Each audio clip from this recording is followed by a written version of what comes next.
شكلها كان متوتر جدا وقلقانة على تاليا بنتها وكل شوية بتسأل عنها، وفجأة قررت تمشي من حفل تكريم محمد رحيم، بس عملت مكالمة قبلها فاجأت الكل. مش كل يوم بنشوف ترند في السوشيال ميديا بسبب مكالمة واحدة، بس اللي حصل المرة دي بقى مع بسمة بوسيل في حفل تكريم الملحن الراحل محمد رحيم كان غير العادي خالص. الليلة دي كانت هادية في البداية والناس كلها مركزة على أجواء الحفل وتكريم واحد من أهم الملحنين اللي ترك بصمة في حياتنا، بس فجأة كل الأضواء اتسلطت على بسمة طليقة الفنان تامر حسني، وكانت الدنيا كده شكلها هتقلب فيلم درامي من الطراز الرفيع. من اللحظه اللي دخلت فيها بسمه كان واضح عليها جدا انها متوتره، مبتسمه وعامله انها متماسكه، بس لغه الجسد كانت بتقول العكس. نظراتها يمين وشمال مش عارفه تركز في حاجه معينه، وكتير من اللي حضروا لاحظوا انها طول الوقت بتمسك الموبايل وبتكلم تامر. الناس بدات تهمس هي ليه مشغوله كده، ويا ترى علاقتهم ايه دلوقتي بعد الطلاق. الموضوع زاد لما واحده من المكالمات دي اتصورت فيديو وانتشرت بسرعه البرق على السوشيال ميديا. كل الناس كانت عايزه تفهم هو ايه اللي حصل. في المكالمه دي بسمه كانت بتستعد انها تمشي من الحفله، واضح جدا ان عندها التزامات وما حبتش تسيب بنتها لوحدها. سمعوها وهي بتقول قولي تامر يجيب تاليا، انا عايزاها عشان عندها مدرسه بكره وانا ماشيه بدري عشانها. بس الكلمه دي خلت السوشيال كله يقف عندها. في ناس شافت انها مجرد بتحاول تهتم ببنتها وما تتاخرش عليها، لكن ناس تانية قالت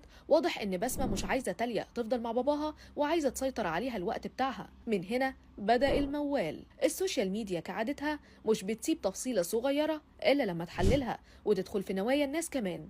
فريق قال دي مجرد بتحافظ على بنتها وعايزة مصلحتها، وفريق تاني قال واضح إنها متوترة من وجود تامر في نفس المكان وعايزة تبعد عن أي مواجهة محتملة. في ناس كتير كتبت تعليقات من نوعية يا جماعة الراجل والست انفصلوا بس لسه في احترام متبادل ما بينهم، مش لازم ندخل في نواياهم. وفي ناس تانية كانت أكتر حدة، قالت واضح إن المشاكل لسه شغالة من تحت لتحت. وسط كل الجدل ده بسمة بوسيل اختارت الصمت، ولا طلعت ردت ولا فسرت المكالمة. الحركة دي زودت التكهنات أكتر، لأن زي ما احنا عارفين السكوت أحيانا بيكون أقوى من الكلام. في المقابل تامر حسني كمل حياته عادي جدا كأنه مفيش أي حاجة حصلت، والناس بدأت تسأل هو فعلا مفيش حاجة ولا هو متعود يتجاهل الترندات اللي من النوع ده. الليلة دي كانت وجبة دسمة لمحبي النميمة والأحداث الساخنة. الكل كان بيتابع بشغف وكل واحد بيحط السيناريو بتاعه على المكالمة دي، وده اللي بيثبت إن حياة المشاهير خصوصا اللي بينهم ماضي مشترك دايما تحت الميكروسكوب. في الآخر لازم نسأل نفسنا هو ليه أول حاجة بنفكر فيها دايما بتكون سلبية؟ ليه بننسى إن في الأول وفي الآخر في أطفال لازم أمهم وأبوهم يهتموا بيهم؟ يمكن بسمة كانت بس عايزة تطمن على بنتها ومفيش حاجة ورا الموضوع ده، لكن طالما إحنا في عصر الترند كل كلمة محسوبة وكل حركة ممكن تقلب الدنيا. قول رأيك بقى، أنت شايف المكالمة دي كانت بريئة ولا وراها حاجة؟